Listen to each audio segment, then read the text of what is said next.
Today we're going to be testing the newly released Qwen3 Coder in an agentic coding scenario. Now what we see right here is actually live online for anyone watching this video to actually be able to go and play with. I find that agentic coding is obviously seeing the end result, but something that I find is not as well covered is the actual process in which the agentic coding model needs to go in terms of fixing mismatch dependencies or getting API calls to properly work using our specified libraries. These are things that are less covered in terms of agentic coding video coverage, where a lot of times we just like to focus on the flash of the end generated result. Now, it is obviously a lot of fun for me to do my web-based operating system testing and things like that, but it kind of is a party trick when it comes to actually looking in depth at agentic coding capabilities of any specific model. So what we see right here is what we are going to spend the duration of this video building along with Qwen3 Coder, where this is a simple customer service chatbot that implements a very basic RAG setup to actually be able to answer customer queries about a specific product. In this case, it is my R1 AI companion robot, which is actually in a museum right now in Europe. So that is very cool. And yeah, but aside from that fact, I basically wanted to show this model building something in the manner in which someone would use it to build something, where we're not just going to take a look and judge this end result. We're actually going to see how the model goes about fixing dependency issues, implementing Ollama, which is how this is actually using the LLM in the backend. As I said, this is publicly hosted right now on RunPod, and based off of the amount of money I have remaining in my RunPod account, I can't keep this up for the next 2 or 3 days, which I will do, as I want folks to be able to get hands-on experience with the generations and things of that sort. So essentially, we're going to jump right into it right now and get a very in-depth and hands-on look at the Qwen3 Coder's capability for agentic coding. First and foremost, I am actually going to be using Qwen Code with this. Now, there are obviously a bunch of different coding frameworks that folks like to use, and the specific reason I am opting to use this is because I want to use the Qwen model with the specific Qwen Code that was kind of released in tandem with it, as I think that will perhaps give us one of the best chances of success for today's video. Aside from that, I do have this already set up. I have about $100 in the Alibaba Cloud account, so I will hopefully be able to get some decent utilization from this. And with that, let's jump in and take a look at today's prompt. So for this test, we're going to be combining a few different and popular functional implementations of how AI is used. The prompt right here is essentially to create a web-based application where a user, acting as a customer, interacts with an AI customer service rep that dynamically adapts its personality and uses a knowledge base, or RAG, to answer questions. Some key functional requirements are a clean and aesthetically pleasing application where the user can chat with the customer service rep. The user will initiate the conversation and the AI will respond in the role of the customer service rep. However, the AI will be able to adapt its persona in responding to the user to essentially mirror the user's tone. So if the user is mean to the AI will adapt and be mean back to the user, and vice versa. If they're nice, the AI will be nice. This will be used with Ollama running in the backend, and in my quest to make this interesting, it will be using one of the uncensored Qwen models, so that if a user is mean to this, they can go ahead and feel the burn back, if you will. The system will implement a RAG pipeline to answer user questions. The backend must load the product brief, split it into chunks, and store it in a vector DB, which is just think of as RAG. In addition to that, the system will just kind of reference the RAG, and the application must inject the information pertaining to the specific product into the customer's queries. This should all be contained within one single web page. So with that, let's go ahead and place our prompt into Qwen Code and see what happens. Now, as I am just verifying that everything is set up correctly with the API and things like that, for the specific variant of the Qwen3 Coder model that we are going to be using today, this is actually Qwen3 Coder Plus. Now, from the Alibaba Cloud Model Studio right here, we can see that there are two different variants. There is the Qwen3 Coder Plus and then the Qwen3 Coder Plus 0722. I am opting to use this one right here. This is based on Qwen3, boasting strong agent capability, etc. I do not specifically know what the difference between this is in terms of why there are two different variations right here. However, I am just going to opt to go with the version that is stable and not snapshot. So with that, let's jump right into it. Here we have our beautifully outlined prompt, and I am just going to go ahead and paste this entirely into this Qwen coding agent, and it is now preparing to dazzle me with brilliance. First and foremost, absolutely the first thing I noticed is the token generation speed was relatively quick in that it kind of understood all that and then actually went ahead and created an outline. Truthfully, I need to actually take a moment to read what this has proposed doing, and then we can move forward. For the front end, it has proposed creating a React front end with a clean chat interface, which gets a thumbs up from myself. And then 2, it says it's going to implement a Flask backend that handles essentially everything technical that we outlined in the actual prompt here. Overall, I'm okay with this, and it plans to begin by scaffolding the project structure and implementing the backend components. It is asking me to allow it to create directories. I think I will just allow it to always create directories and allow it to continue. Now, personally, I'm interested to see how this goes about actually implementing the RAG pipeline. If I were making this myself, I would probably just use ChromaDB or something like that, since it's going to be a very small amount of text that it will actually need to reference. Being that this is a coding specific model and we did not specifically outline any library that it should use, I am almost wondering if it's going to try to go ahead and actually by itself implement some form of RAG knowledge base, which could be interesting. I don't know how well it will perform, but I suppose that is part of the test. I am going to just go ahead and allow it to consistently apply changes to scripts. Otherwise, I could imagine it would get somewhat taxing to have to press enter manually a bunch of times. It is showing us the first 157 lines are hidden, but we do see our chat function right here where essentially it is building out not only the RAG pipeline, but actually the part where it will go ahead and mirror the user's personality, just kind of based on this user message. So my assessment is it will use that in the actual prompt for the AI to respond to the user in their tone. Almost a bit of like sentiment analysis or something like that, but without strictly defining it as such.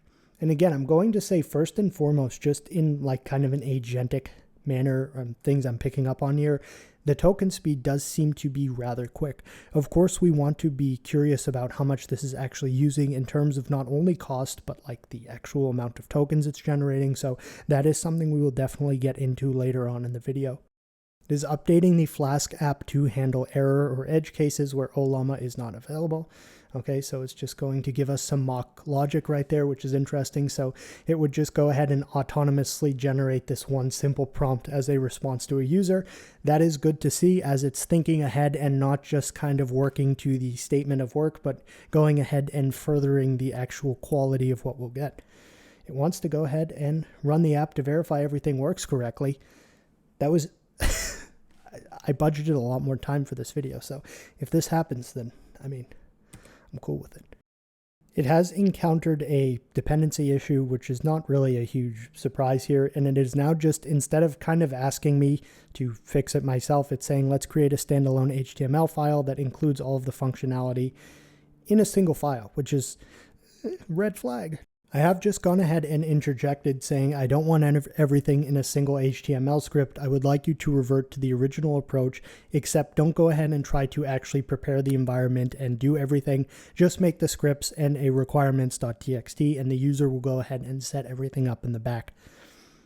Yes, okay, so it's just going to remove the existing directory that it had created. Yes, okay, so this is not actually trying to run anything, it's just chmod plus xing our script, which makes it executable as it had listed there. Cool. And I like seeing this where it just went ahead and said, okay, your implementation is complete, here's what you have, here's your next steps, and then it just stopped and returned me to this kind of shell where I can then go ahead and respond to it if I have any follow-up questions. There are a couple of things I noticed here that I'm not happy with, so I am just going to go ahead and basically ask it to fix these issues. First and foremost, and the most important thing, is I wanted to strip the Ollama imports from here and instead implement the Ollama communication logic just using the API for Ollama. This, again, will kind of be a test of its up-to-date knowledge in implementing something like that, as there is a specific format in which the API for Ollama needs to be called to not return errors.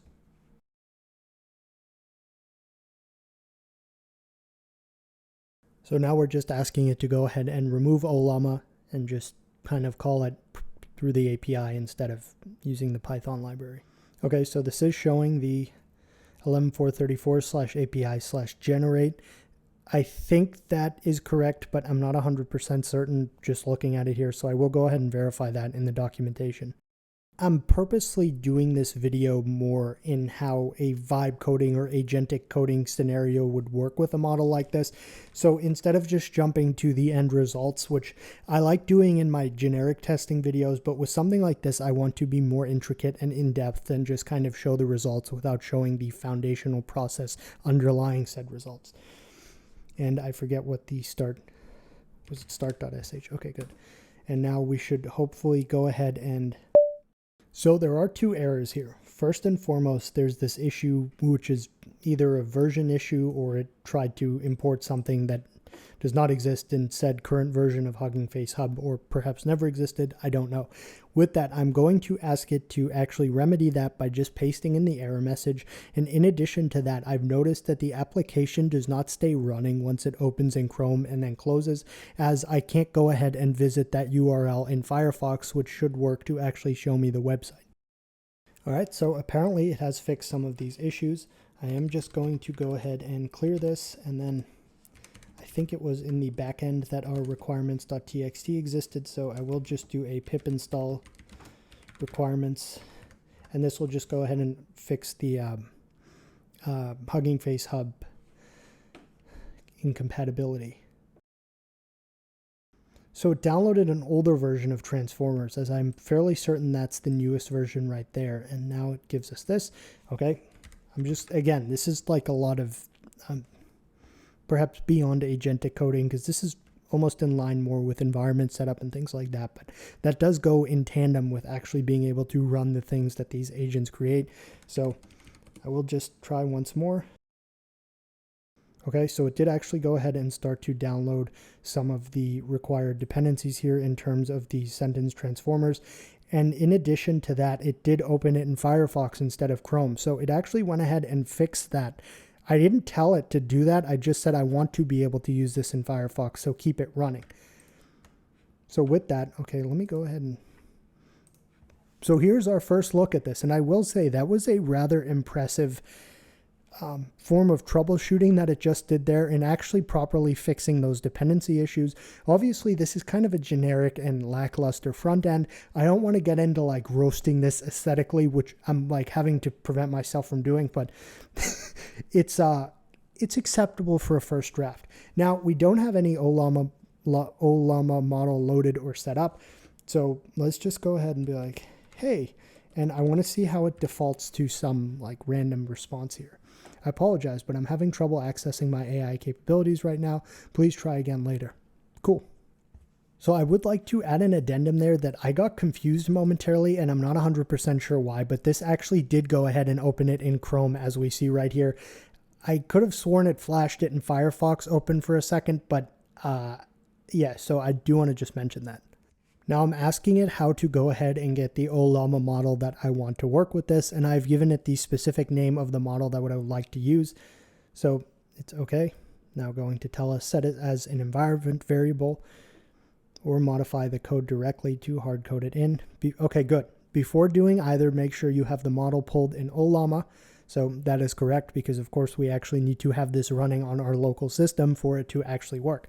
So I will go ahead and first and foremost do that based off of the direction that this has. Now, I do not know if pull is the correct command for Ollama. As a matter of fact, I'm quite certain that it isn't, but in the event that I am incorrect here, we are just going to copy paste that as a...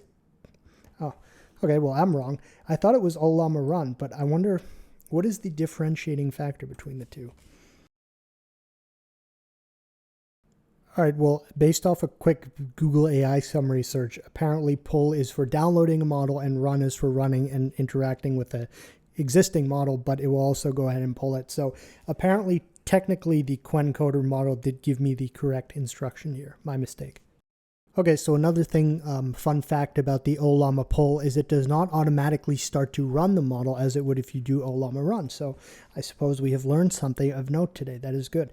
I am just quickly taking a look here at the API reference for Ollama, as I do not 100% recall. Okay, so apparently the API/generate is the correct endpoint.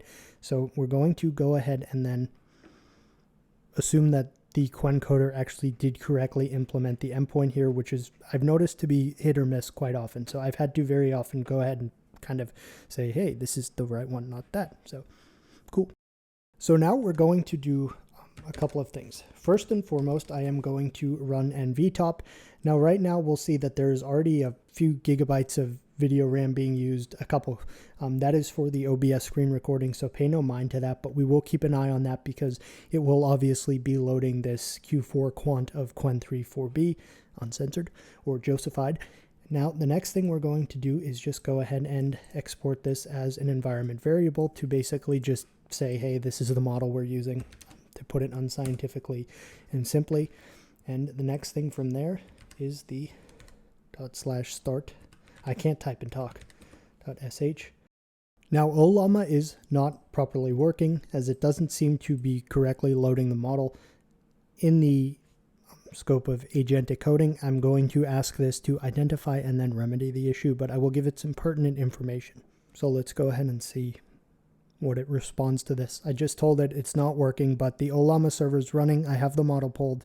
Cool. So not only is it making the error handling more robust to give us more information if it does throw an error, but it is also just creating like a quick sanity check script to verify that Ollama is actually working with our model, which in my opinion is the correct approach to go about this, as when building stuff like this that rely on different systems being interconnected, oftentimes you like to create like a smaller script that just verifies all the data is flowing properly before you implement it in the production system like this. So I'm happy to see that. Perhaps I would have liked to have seen that first and foremost, just basically saying, okay, let's test all of the connectivity first. But okay, we now have our Ollama test script and a few instructions in how to go about troubleshooting this issue. So I'm going to stop this, and I think it should just be in the top directory here. So let's, okay, good. Okay, this is correctly showing that it was found in Ollama, and now it's testing model response, and it is actually correctly, it has worked. As we saw, the VRAM utilization spiked, but more importantly, it actually generated a response here. So now, truthfully, I am perhaps a bit confused, being that that did work fine. So I think, truthfully, let's just go ahead and actually just export this once more to the environment variable just to be sure, and then we will go ahead and start the script. So, and if there is an error here, it updated it, so it is going ahead and, okay, so from what we see right here, the environment variable is not sticking or something like that. So let's just go ahead and have it fix it. So we're just giving it a like kind of bit of information saying, are you sure this is correct? Okay.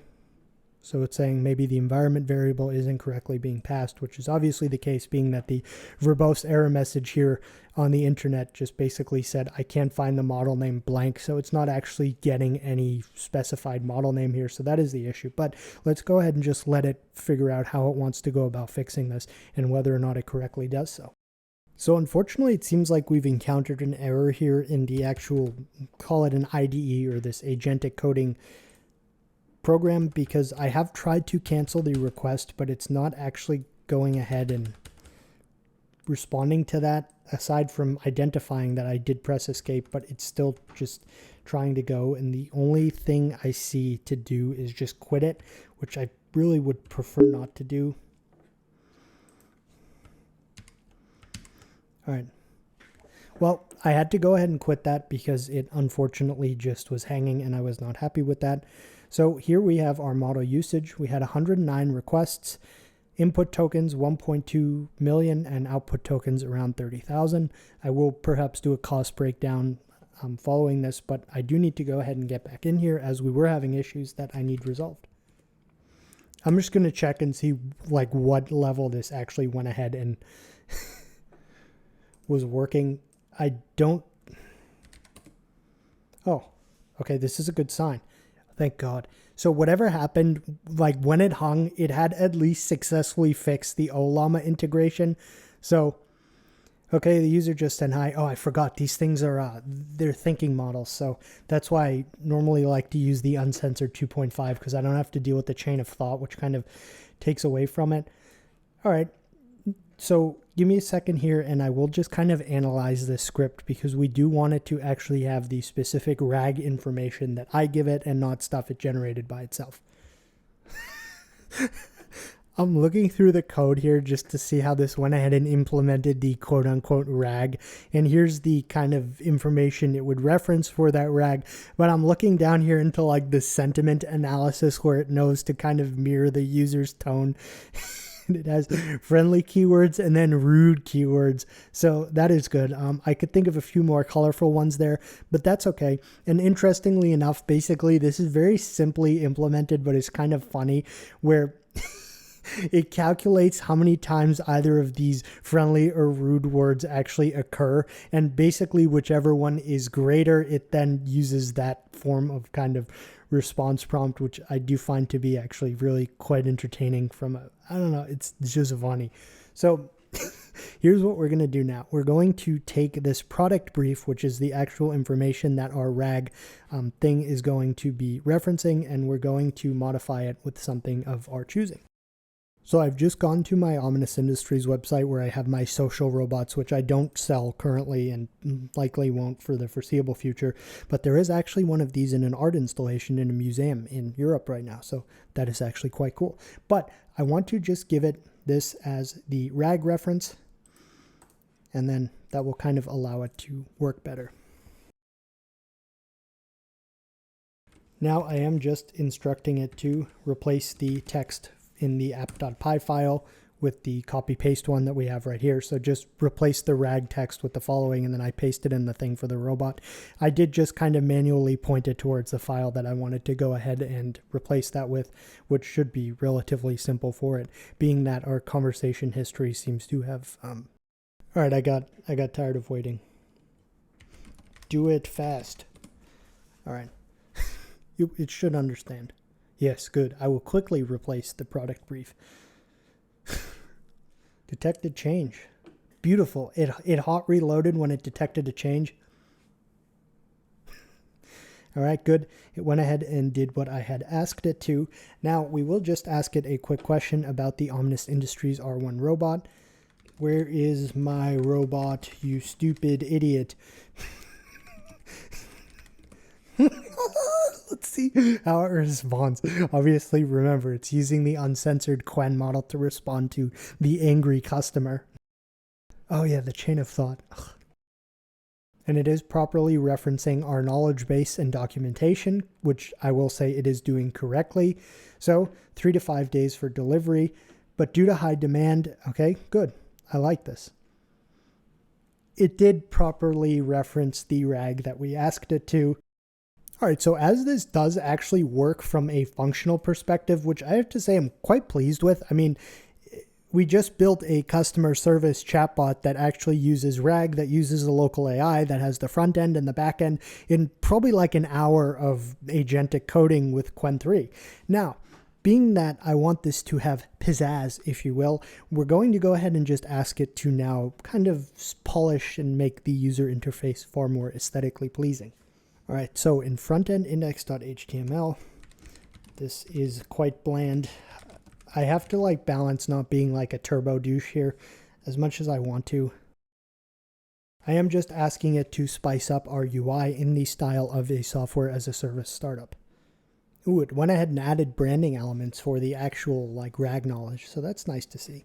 All right, let's just go ahead and take our perhaps final local look at this.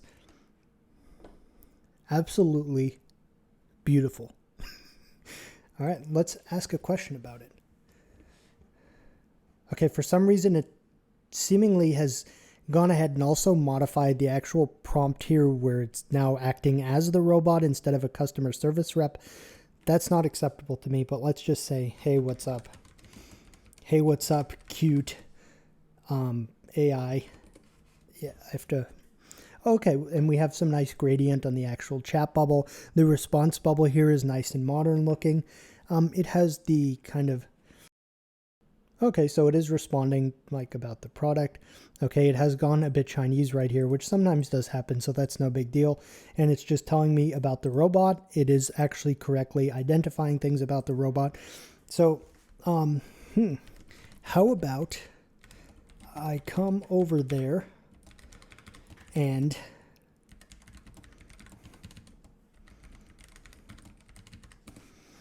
so we're going to just test its response to something perhaps a disgruntled customer would mention.